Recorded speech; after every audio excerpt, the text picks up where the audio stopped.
Hey there. I think most Latter-day Saints have read the scriptures in First Nephi talking about the plain and precious things being removed. And it seems to me that maybe it hasn't been noticed that it specifically states that the Abominable church is the one that does it. And it talks about how the message of the 12 apostles of the Lamb is what was tampered with. And what I find directly correlates to the book of Revelation is that John sees Lady Babylon, who he calls the mother of abominations. So there's undoubtedly a tie to it. But the complex imagery intertwines because that Lady Babylon sits on a beast with 7 heads, and it specifically states that those 7 heads are 7 hills. And so now we have a correlation to the 7 hills of Rome, which eventually became the Vatican. And so there is a very sure link between the Roman Catholic Church and the beast with the 7 heads. But whenever I look at symbolism like this, I don't literalize it, even when it is literal.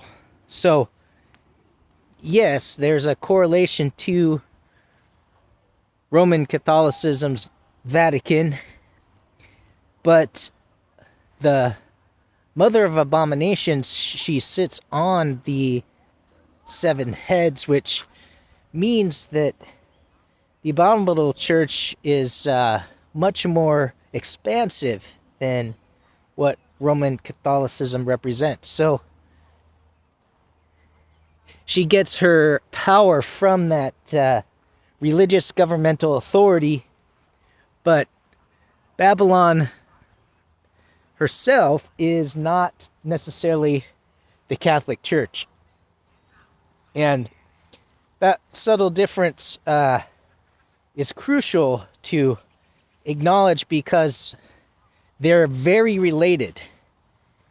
And so Confusion the Great Confusion, Babylon the Great, mystery confusion is a hidden confusion we never knew we had. And Nephi really spells it out, where he just says it's because the Abominable Church removed many plain and precious things. And to me, this is obvious that it has to do with the Latinization of the Greek and literally removing the original meanings from the Greek and Hebrew. And so what the apostles wrote in Greek, based off of their Hebrew understanding of the scriptures, it was a double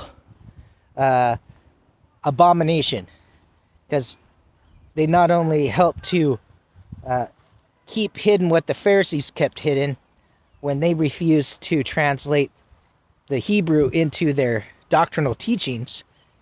And that's why Jesus called them out on it when he pointed out, I said ye are gods, when the Pharisees, they knew that Elohim is plural, and they translated that correct for that passage, but they refused to translate it correct in Genesis and Exodus.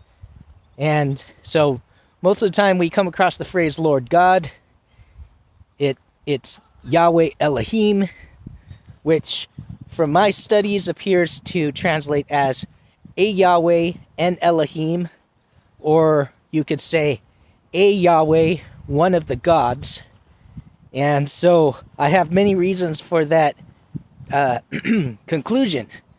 But the point is this, is that the Pharisees were already doing their own tampering with their scribes. And the